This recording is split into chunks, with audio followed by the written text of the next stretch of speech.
Let's turn to the book of Psalms, Psalm number 4, please.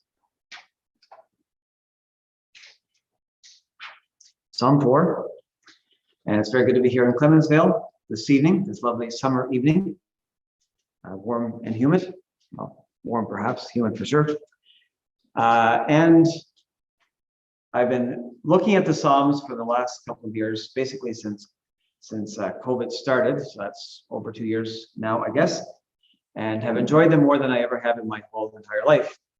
Not that my whole entire life is as long as some other people's whole entire life, but I have read the Psalms all during my life, but over the last couple of years, I've read them more than, I think, all my combined 50 some years. And there were weeks when my wife was up here in 2020 and I was back in Mexico, I would read through the whole book of the Psalms in 5 days. And I think that all of us enjoy the Psalms. We probably have our favorite Psalm. I'm not speaking to you this evening from my favorite Psalm. I won't tell you what my favorite Psalm is. I'm not quite sure what it is anymore. I used to know, but I don't anymore. So we're going to read Psalm 4, and it has a title, and it's important to read the titles. And they give us some help sometimes. Sometimes it doesn't, maybe, but sometimes it does. It says, "To the chief musician, Neganoth, a Psalm of David." Now, if you happen to be using a different translation, it might say, "To the choir master on stringed instruments." That's what Neganoth means, is on stringed instruments, a Psalm of David. "Hear me when I call, O God of my righteousness. Thou hast enlarged me when I was in distress. Have mercy upon me and hear my prayer. O you sons of men, how long will you turn my glory into shame? How long will ye love vanity and seek after leasing? Selah. But know that the Lord hath set apart him that is godly for himself. The Lord will hear when I call unto him. Stand in awe and sin not. Commune with your own heart upon your bed and be still. Selah. Offer the sacrifices of righteousness and put your trust in the Lord. There be many that say, who will show us any good? Lord, lift thou up the light of thy countenance upon us. Thou hast put gladness in my heart, more than in the time that their corn and their wine increased. I will both lay me down in peace and sleep, for thou, Lord, only makest me dwell in safety. And we trust that God will bless the reading of his word. Now, before I speak about Psalm 4, I just want to make a few comments about the book of the Psalms. And we could spend the rest of the time doing this, and I'm not going to do that this evening. But I want you to think about the importance of the book of the Psalms. It really, as you know, back in the days that the Lord Jesus walked here on earth, they didn't have a believer's hymn book. As much as I love the believer's hymn book, they didn't have one. What he sang was the Psalms. And when you and I sing something, it gets stuck in our head and oftentimes in our heart. Now, there are times, I will confess that there are times when I hear worldly songs that I never liked when I was a child, never liked when I was a teenager, but I heard them, for example, on the school bus. My school bus driver, when I was in high school, back in the long time ago, he played C100. Now, I don't know what C100, if it even exists anymore, but C100 was like soft rock. I didn't like soft rock. I don't like soft rock. But if I walk into a store today and hear those same songs, 40 years later, I still know them. They're still stuck there because what we sing gets stuck here. That's why if somebody gets up and gives out hymn number 148 on Sunday morning, you most likely won't have to turn to it because you already know the whole hymn by heart. So, going back, the Lord Jesus had a wonderful hymnal. It was 150 hymns, 150 psalms that he, along with others, would have sung. So that's one reason that it is important, obviously. They explain to us the relationship that there is between God and his people. Because although they are the words of men, and they are the words of men, we've read a Psalm of David, it is part of the inspired scriptures. So they are God-breathed. Man's experience, God-breathed. And so when we think about that, we understand that really in the Psalms, God is revealing truths to his people. And at the same time, when you continue reading the Psalms, you will see that God's people respond to what God has revealed. So God reveals, his people respond. And that's the way we have this, shall we say, this relationship between God and his people. And we can call that, if you wish, fellowship or communion.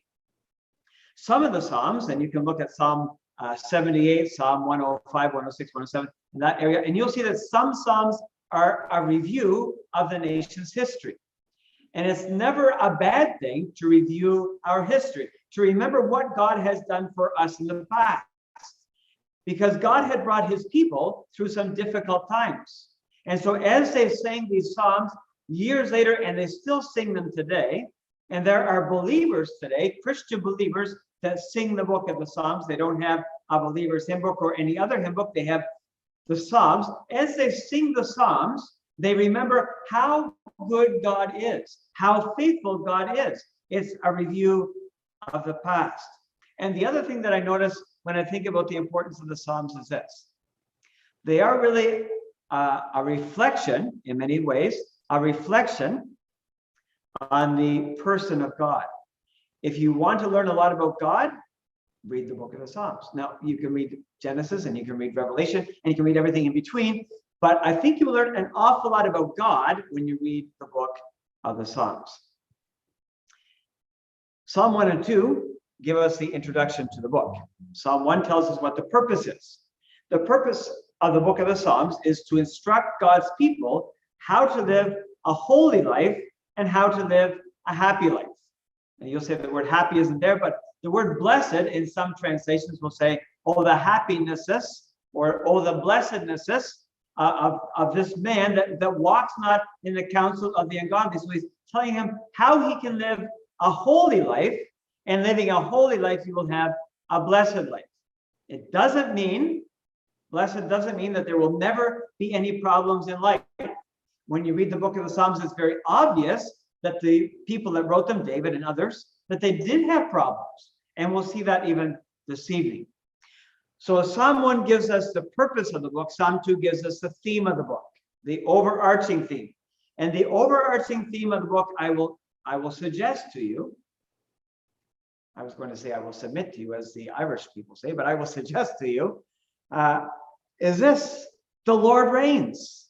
That is the theme of the whole book. And you will get that especially when you come into the 90s and you read the Lord reigns, the Lord reigns, the Lord, over and over. And you will get certain Psalms that really emphasize it. Psalm 2, Psalm 45, Psalm 72, Psalm 110.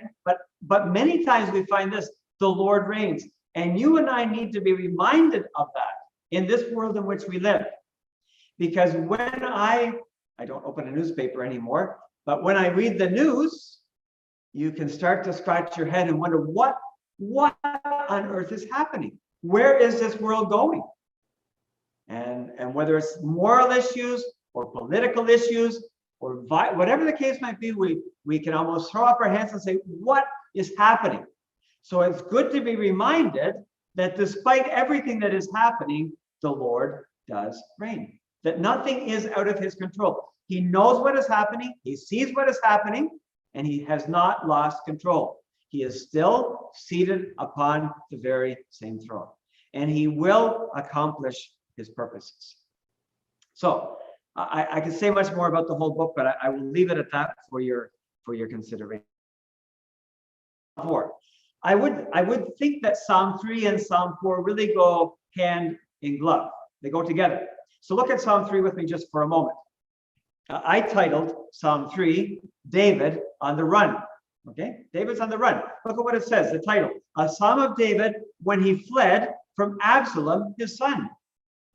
You remember, I expect that, looking at all you, I'm sure you all know very well the story that we find back in 2 Samuel. In 2 Samuel chapter number 7, God tells David, you are not going to build me a house. He thought he could, but David hears these words from Nathan: you are not going to do it. I will build a house for you. You will not build a house for me. Now, God was not talking about a physical house. God was talking about a dynasty. And David receives this wonderful blessing in 2 Samuel chapter number 7. But we'll see that not too far down the road, David commits a horrible sin.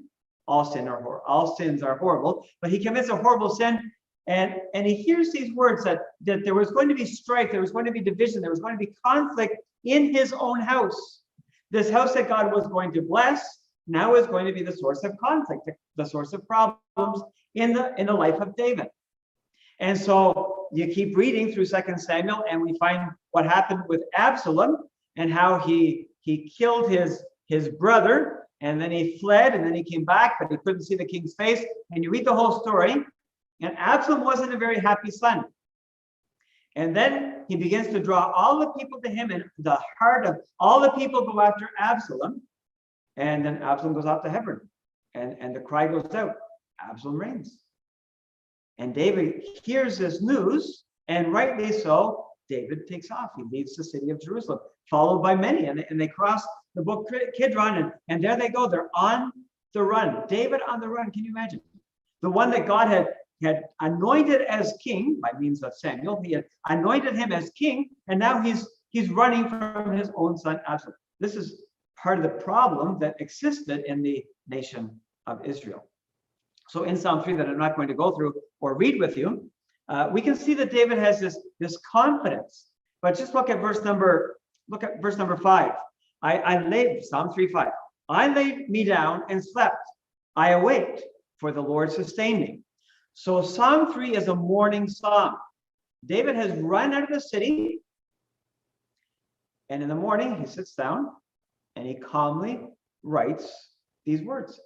Amongst them, I lay me down and slept. I awake, for the Lord sustained me. He said, there are all kinds of enemies around me, thousands and thousands and tens of thousands, but I just laid myself down and I slept. So it's a morning psalm. He's looking back. Psalm 4 is an evening psalm. He's looking forward to the night. So look with me again at verse number 8 that we read together already. I will both lay me down in peace and sleep, for thou, Lord, only makest me dwell in safety. So Psalm 3 ends with these words, salvation belongeth unto the Lord. He says, God has preserved me, and now he's saying God will preserve him. And God did preserve him, as we know as the story continues. So we are going to look at Psalm number 4 and not spend any more time in Psalm 3. I would say that you could title Psalm 4, or my message at least, David is pressed, he's praying, and he's peaceful. He's pressed in on every side because Psalm 3 and Psalm 4 go together, and he still has Absalom out there, still looking for him, and things are not going all that well, and there are numbers of enemies that are against him. And now what is David saying? He's saying, well, come the end of the day, things might not look all that good outside, but I'm going to lie myself down and I'm going to sleep. That's what I'm going to do.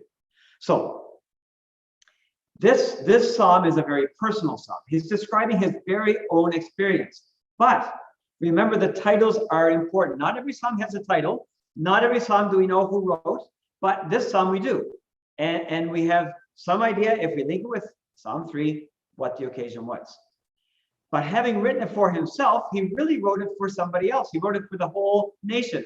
That's why it says at the beginning, the title, to the chief musician. This is for the choir master. This is for all the people, because the experience that I have, others have as well.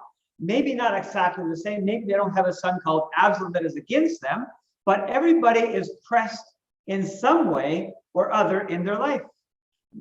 I don't know very many people that never have any pressures in life, that never have any stressors in life, that never have any problems in life. I don't know anybody like that so far. Maybe you are one of them, and that's fine if you are. But most people have difficulties. They feel pressed in their spirit. And so David says, I'm writing for myself, but I want everybody to sing this. No, we're not going to sing it tonight, don't worry. But he says we want everybody to sing it. Now notice with me that David's comments are directed in verse number 1 to God himself. Verse number 2 and 3, he is going to speak directly to the idolaters. You'll see why I say that in a moment or two. Verses 4 and 5, he is going to direct his comments towards the angry, those who are angry.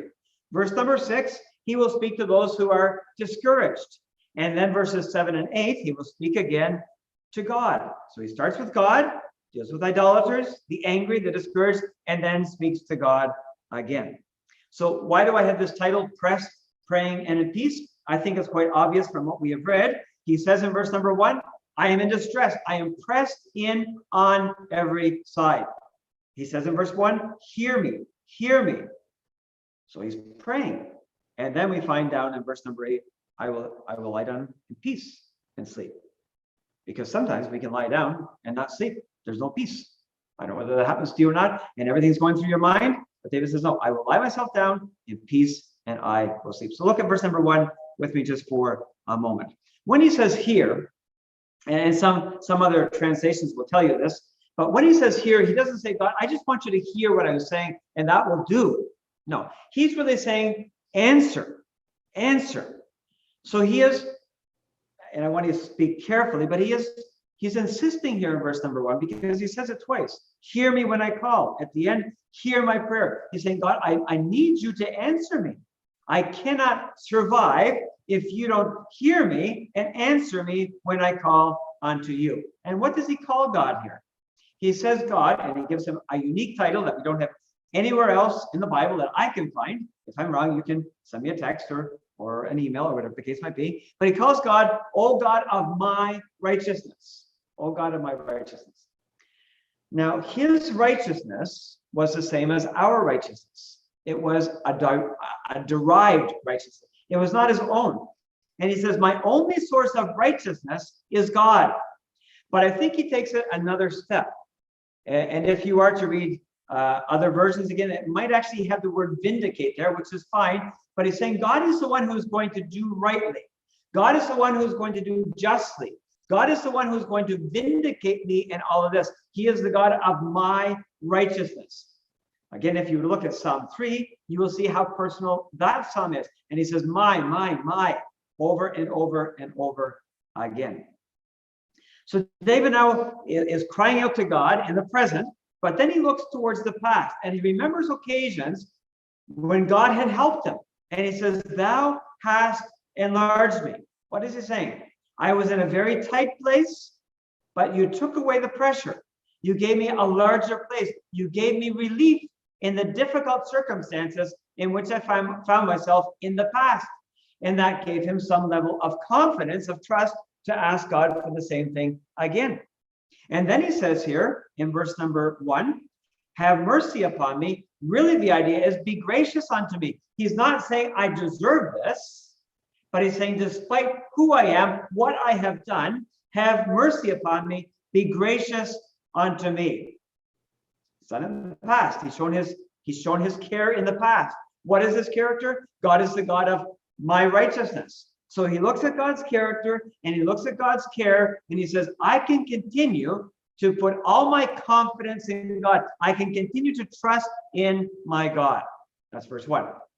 Verses 2 and 3, he speaks to the idolaters, but only after speaking to God. So I think the order here is somewhat important. When we are going to speak to men, it's good to speak to God first. Because oftentimes, if we open our mouth without asking God to help us, the wrong words might come out, or the right words in the wrong way. So David has first spoken to God, and now he is going to direct his comments towards men. And I say idolaters for this reason. When you read vanity and lies, or leasing, but lies or falsehood throughout the book of the Psalms, you will see that there is a link with idolatry. So he's saying there are certain people that are against me, and they do not trust in the living God. They may take his name on their lips, but really they are trusting in something else. They have their idols. Perhaps it was their great army. Perhaps for Absalom, it was fame and popularity. But they were not trusting, they were not living in a close relationship with the living God. And so he says to them, how long? How long? Now, again, this time he's speaking to man, he says, how long? But if you are to read the Psalms, note every single time that we find the phrase or the words, how long? How long? Many times it's directed to God. And you and I sometimes maybe have that same question. So when I read the book of the Psalms, I say it's a very current book. It might have been written so many years ago, but it's a very current, it's very up to date, because you and I have the same questions. How long will this last? How long will this trial last? How long will this sadness last? How long will these problems last? Well, David had the same questions. But here he's speaking to men, and he says, how long are you going to continue to lie? How long are you going to trust in vain things that we found back in Psalm number 2? How long will you turn my glory into shame? Now, what is my glory? We found my glory back in Psalm 3:3. But thou, O Lord, art a shield for me, my glory, and the lifter up of my head. He's saying the only glory that I have is the glory that I enjoy because I am linked with God. I have no glory of my own. He was not talking about his own thing. He's saying what I am is what God has made me. But beyond that, I think that he's actually saying God is his glory. So he's saying, don't shame the person of God. God has his plans. God is going to fulfill his plans, and you are taking God's glory and turning it into dishonor. How long? Now, it's not so much that he's saying that today is the 24th of August, 2022, and I want to know, is this going to finish on the 25th or the 28th? That's not what he's saying. It's more a warning to them. He's trying to make them think, what are you really doing? Take a pause, take a moment and think, what are you doing? Do you think that this is going to be successful? Do you think that you're going to be able to overturn God's plans? Back in Psalm 2, what do we find there? We find men that are coming up with vain plans, and they are against God and against his anointed. And what does God do? God is in heaven. God is seated in heaven. God doesn't move. He's not concerned, and he laughs. Now, it's not a laugh of making fun of them. It's more the idea, what are you doing? It's kind of like the example that comes to my mind. Today I went for a walk, and this is a fairly recent example. Today I went for a walk, Shuby Park, and there's this very small dog. I'm not very good with my brands of dogs, but it was a very, very small dog, and there was this very large dog, German Shepherd style. And so we have this very small dog, very large dog. The very small dog starts barking fiercely at the very large dog. It's like dogs seem to have no idea how large they are or how small they are. They just think, that's a dog, I'm a dog, so I can take that dog on. Well, that's kind of the idea. Men are thinking we can take God on. And God says, no. How ridiculous is that?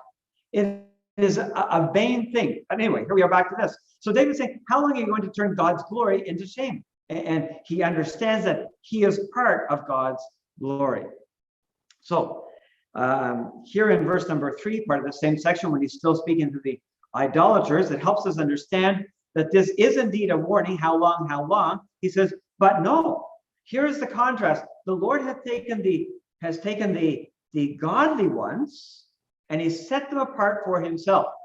Now this word set apart, we find back in the book of Exodus on 3 occasions when God is going to make a distinction between the people of Israel and the people of Egypt. And that's what David is saying. Maybe that was what was on his mind. And he says, God has taken those that are godly. Now, what does it mean to be godly in this particular word, in this particular section? It actually means this. It's those that have a real respect, a real love for God's loving kindness, for God's mercy, for God's character. And he's saying those that really love God, love God's loving kindness, love God's mercy, he says God has taken those and he has set them apart for himself. And that's a good thing for us to remember even in New Testament days as well, that you and I as believers, we have been set apart. We would use the word sanctified, right? But God has set us apart for himself, taken us out of the world, and he has set us apart for himself. So he says to those who are idolaters, who trust in other things, he says, remember this, God has taken all those that are godly, and he says, I put my seal upon them. They are my special people, and I will watch over them. I will look after them. So I understood there was a special protection. And so he says in verse number 3 at the end, I have something very special. He says, I know that the Lord will hear when I call unto him. I know that he will answer, is the same word. He's going to answer. I've asked him to answer, but I know that he will answer me. Now, you and I know this, that sometimes the answers that God gives are not the answers that we expect him to give or that we want him to give. That doesn't mean that God doesn't answer. And as you read through this particular psalm, you will not find any resolution. You will not find that things turn out great. That's not what we find in the psalm. I'm not saying they didn't eventually. I mean, Absalom died. That was kind of a sad thing. But God did answer David's prayer. Look at verses 4 and 5. He's speaking now to those who are angry. Why do I say angry? Well, in your King James Version, which I think probably most of you have, it says stand in awe. Some Bibles will say be angry. And that is a good translation or a good way to put it, because when we move into the New Testament and find the Apostle Paul taking these very words in Ephesians, he says, be angry and sin not. Let not the sun set down, or let not the sun be set upon your wrath, or something like that. Yeah, on the King James Version, almost, right? So he says, let not the sun set on your wrath. What's that? Go down. There's the word. See, I was trying to come up with a more complicated word. Let not the sun go down upon your wrath. So what is the psalmist saying? When he says stand in awe, really the word is tremble or shake. There can be different reasons for shaking or for trembling. Anytime I've come here in the cooler months of the year, that could include May, or it could include October, and I was here in May and October last year, I trembled a lot, okay? But that's not what he's talking about, trembling because of cold. He's saying there are two reasons that we can tremble. Number one is when we are really, really angry. We can tremble in anger. And that's what David is saying. Tremble in anger, but don't sin. The other reason we tremble sometimes is fear. But David's not thinking about fear here. He's thinking about anger. So he's saying, be angry and sin not. And Paul says the same thing. So we have to understand this, that generally speaking, we think that anger is a bad thing. And oftentimes anger is a bad thing, because sometimes we get angry for the very wrong reasons. But there are times that we can be angry for a just reason, but at the same time, we have to learn how to control that anger and not allow that anger to make us do something we ought not to do. And what's in David's mind at this particular stage is something we say with our mouth. Because usually when we're angry, the first reaction might not be physical with our fists, but it might be something that comes out of our mouth. So David says, be angry, but don't sin. Now, why were these people angry? They were David's friends, those who had left with David from the city, and there were many of them, and they were helping David, and they wanted David to regain the city of Jerusalem, and they're angry at Absalom and angry at those that are following him. And he says, be careful. You can be angry. It might be a just thing to be angry, but make sure you don't sin. Don't say anything you shouldn't say. So as we look at verse number 4, what helps us to not sin when we're angry? Well, he says, commune with your own heart upon your bed. Now, I don't know if you get angry. Maybe you never get angry, which is great. So if you never get angry, you can just close your eyes for the next minute or two. But he's saying this: if you get angry, find a quiet place. Find a solitary place. If you wish, find your bed. Go to your bedroom. Whatever the case might be. But find somewhere where you can commune with your own heart, where you can speak quietly to yourself, where you can think about what has happened. And then he says, at the end of all that, be still. What does be still mean? It really means be quiet. He's saying, don't open your mouth. So go off. Look, sometimes we tell ourselves, sometimes we tell our children, count to 10, right? Count to 10. He's not saying count to 10. He's saying, might have to count a bit further than that. Just go to your own bed and think about it for a while, and then just be quiet. Just don't say anything. Now, there are times when somebody perhaps has angered us, when somebody has perhaps offended us, and we actually need to deal with that. Matthew chapter 5, Matthew chapter 18, there are believers that sometimes offend us, and we have to deal with it. but we cannot deal with it in an angry way. We're not going to be silent, but we will not deal with it in an angry way. We will have communed with our own heart upon our bed, and then we will deal with it. But many times, what happens between believers is something that really we can just kind of let it slide. It's not a big deal. If they said, I don't like your white shirt, Mark, like white's a terrible color, then I'm not going to get terribly offended, and I'm not going to say I'll never be back to Clemensville again. If you say I don't like a white shirt, now I'm only picking white because almost all the men, except for my dear brother here, have white shirts on tonight, right? So we might say, what an ugly tie. Where on earth did he get that tie? Okay, you can say that. I'm not going to get mad about it. I'm not going to go home and commune upon my own bed because I'll just forget about it entirely. I'll actually literally forget about it. But anyway, so he says this: if you're angry, don't sin. Be very careful.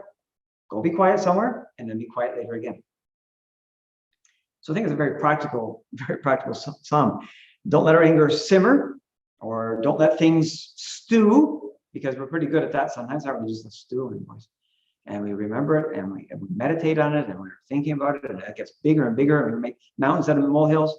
He says, no. He says, just commune, and then don't open your mouth.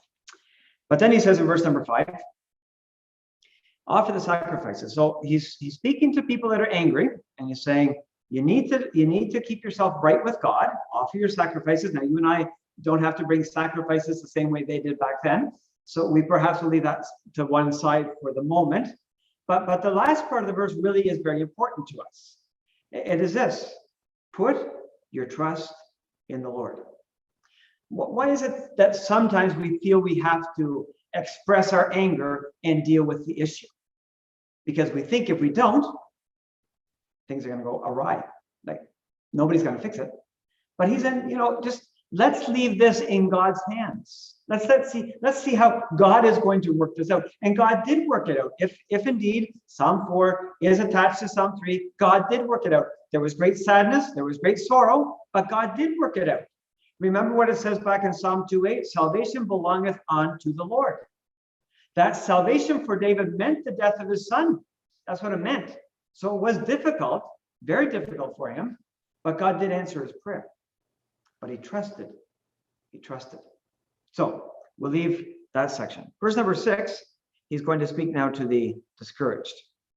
So maybe there's no idolaters here tonight. I don't think there are. I highly doubt that there are any idolaters here.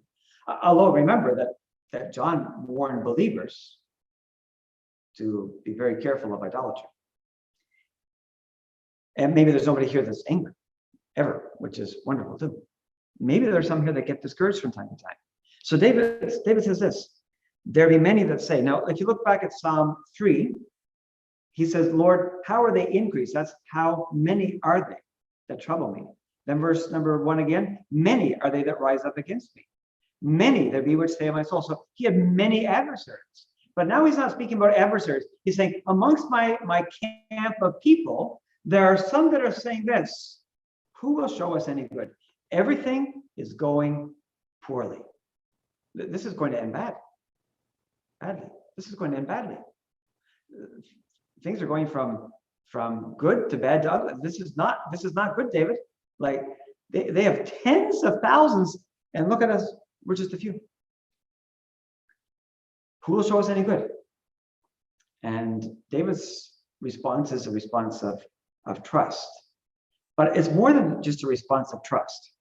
He's going to tell him, sometimes we have a bad idea of what any good is. He is going to say, really, the main good that we ought to be looking for is this. Look at verse number 6, the last phrase: Lord, lift thou up the light of thy countenance upon us. He's saying the very best blessing, the very best good that we can have is the face of God shining upon us. He says, maybe things are going poorly, and maybe I will never go back to Jerusalem, but he says, what I do want is this: the light of the countenance of God shining upon me. So if you are to go back and remember that a king had to take the time to write out the whole law of God, David would have written out these words from Numbers chapter 6, verses 24 to 26. The Lord bless thee and keep thee. The Lord make his face shine upon thee and be gracious unto thee. The Lord lift up his countenance upon thee and give thee peace. So David just takes one phrase of that and he says, what we really need to remember is this: the greatest good that we enjoy is having God's face shining upon us. Whether the days are dark and dismal and dreadful, whatever other D you want to come up with, those just come to mind. But he says, remember, if you have God's face shining upon you, that's all you really need. So he says, Lord, this is my request. This is my petition. Let your face, let your countenance shine upon us. Remember what he writes in Psalm 16 in verse 11. Thou wilt show me the path of life. In thy presence is fullness of joy. So that takes me to the next section, verses 7 to 8. And he says, thou hast put gladness in my heart. Now, if you are to look at this word, gladness, it is actually translated more times as joy than gladness. So I'm going to use the word joy because I think that joy really is much better than gladness. Nothing wrong with gladness. I'm glad from time to time, but we can be joyful a lot more than we can be glad. And joy has much more to do with a long-standing, deep, internalized condition than what happiness has. So he's saying this in verse number 7, thou has put gladness or joy in my heart, in my heart. Now, what kind of joy was this? He says, this joy that I have cannot be compared with the joy that they have. Now, David enjoyed the joy that they had as well. What was the joy that they had? The joy of harvest, when their corn and their wine increased. And when their corn and their wine increased and the harvest was brought in, there was a big time of rejoicing. We would call it a big party. They enjoyed the fact that God had blessed them, and they should have understood that God is the one that has blessed us. And if there were more time, we could look at Psalm 65 and read verses 9 through 13 to see this. But they thought, those that don't enjoy this deep joy, they thought this is the good life. Like this is all there is. Like the man whose barns he had to tear down because my harvest is so great.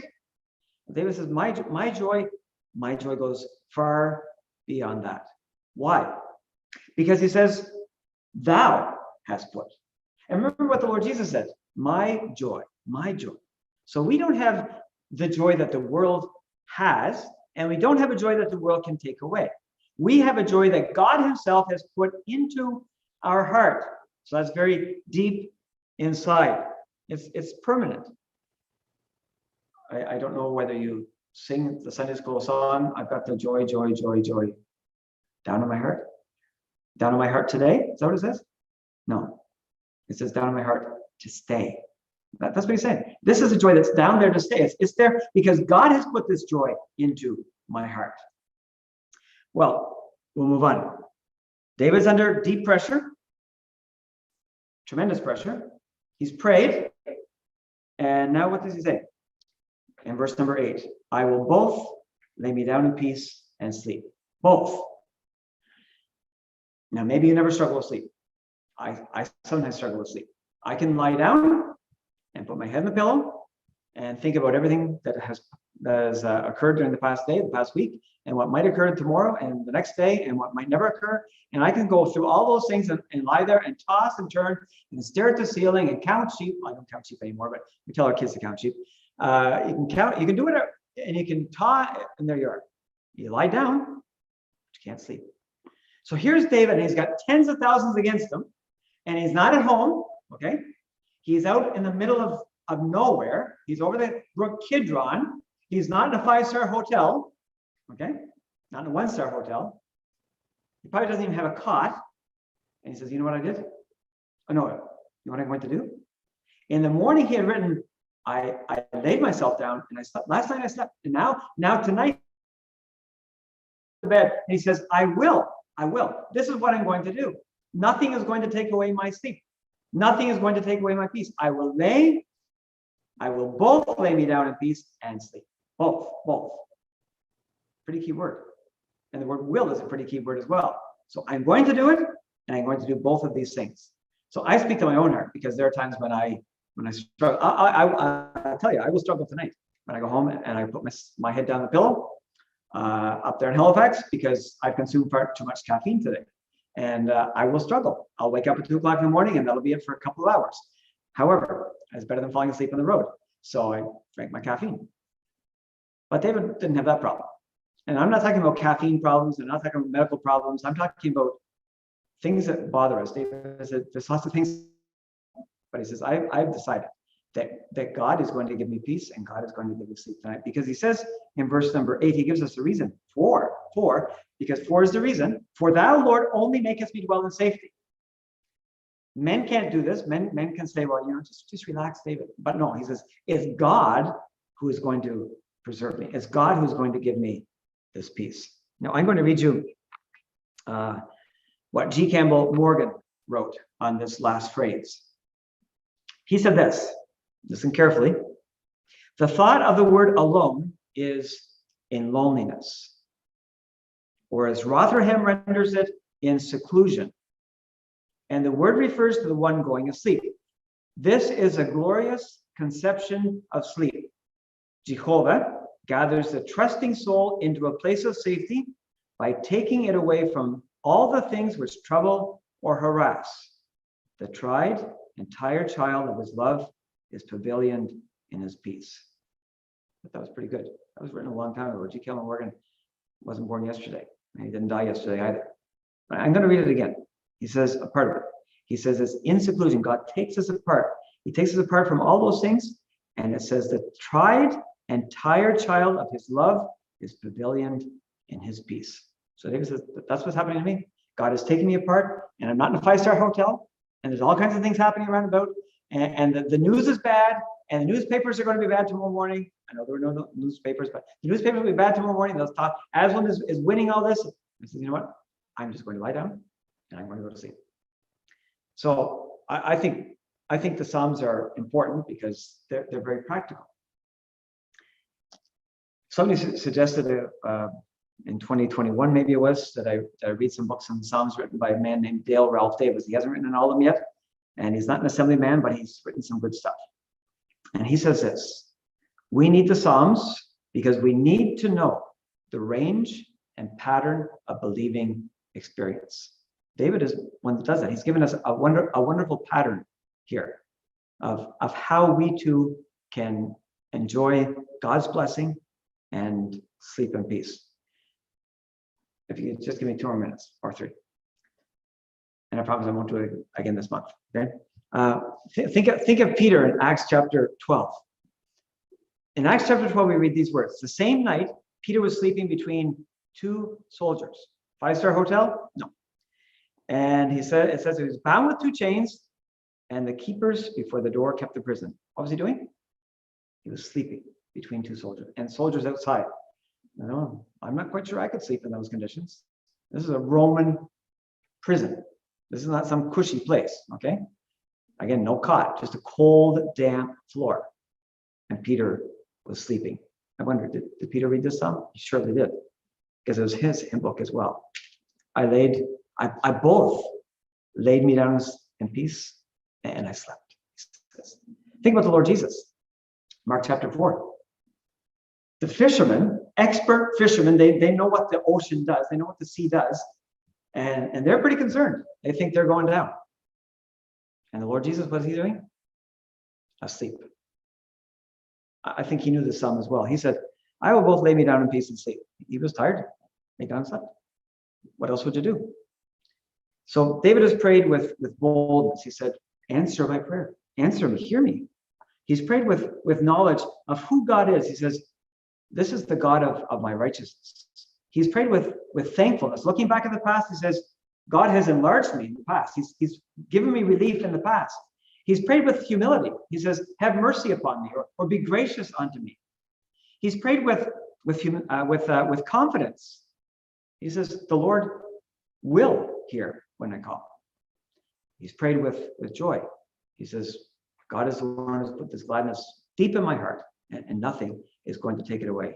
And he's prayed with expectancy. He says, at the end of the day, I'm just going to lie down and I'm going to go to sleep. So with that, I'll finish and let you all go home